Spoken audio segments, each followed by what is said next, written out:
जिंदगी के साथ भी और जिंदगी के बाद भी मोदी के बाल की खाल उतारने में लगी हुई है, वो भी जरा सुन ले कान खोल करके। देश के साथ कैसा कैसा पाप हुआ है।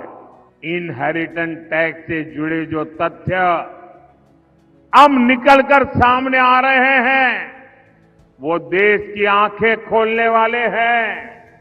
जरा ध्यान से सुना जाए, आप भी ध्यान से सुनिए और मेरे देश के दिग्गज पत्रकार भी जरा सुन ले, मीडिया वाले भी सुन ले, और उनकी जो इकोसिस्टम है ना, जो हर दिन मोदी के बाल की खाल उतारने में लगी हुई है, वो भी जरा सुन ले कान खोल करके। देश के साथ कैसा कैसा पाप हुआ है।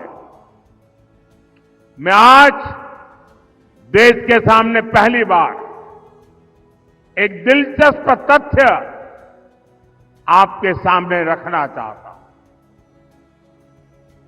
जब देश की एक प्रधानमंत्री बहन इंदिरा जी नहीं रही, तो उनकी जो मिल्कत थी, उनकी जो प्रॉपर्टी थी, वो उनकी संतानों को मिलनी थी। लेकिन पहले ऐसा कानून था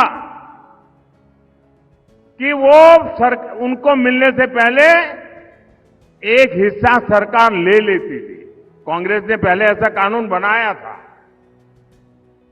तब चर्चा थी और व्यापक रूप से चर्चा थी कि जब इंदिरा जी नहीं रही और उनके बेटे राजीव गांधी जी को ये प्रॉपर्टी मिलने की थी, लिख करके गई थी, तो अब सरकार को पैसा चला ना जाए, प्रॉपर्टी को बचाना था, तो इन्होंने क्या कर दिया, उस प्रॉपर्टी को बचाने के लिए अपनी माता इंदिरा गांधी से मिले हुए पैसों को बचाने के लिए उस समय के प्रधानमंत्री श्रीमान राजीव गांधी ने अपनी संपत्ति बचाने के लिए पहले जो इनहेरिटेंस कानून था उसको समाप्त किया और खुद के पैसे बचा लिए।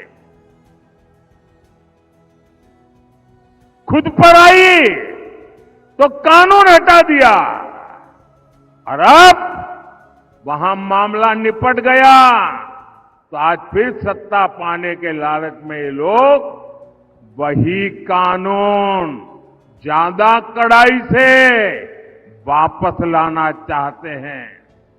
बिना टैक्स के अपने परिवार की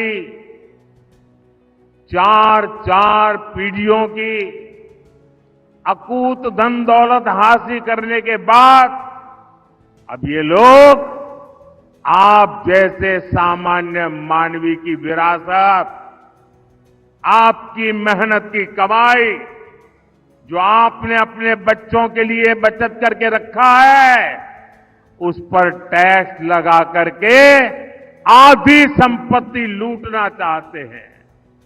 और इसलिए ही तो देश कह रहा है, कांग्रेस की लूट जिंदगी के साथ भी और जिंदगी के बाद भी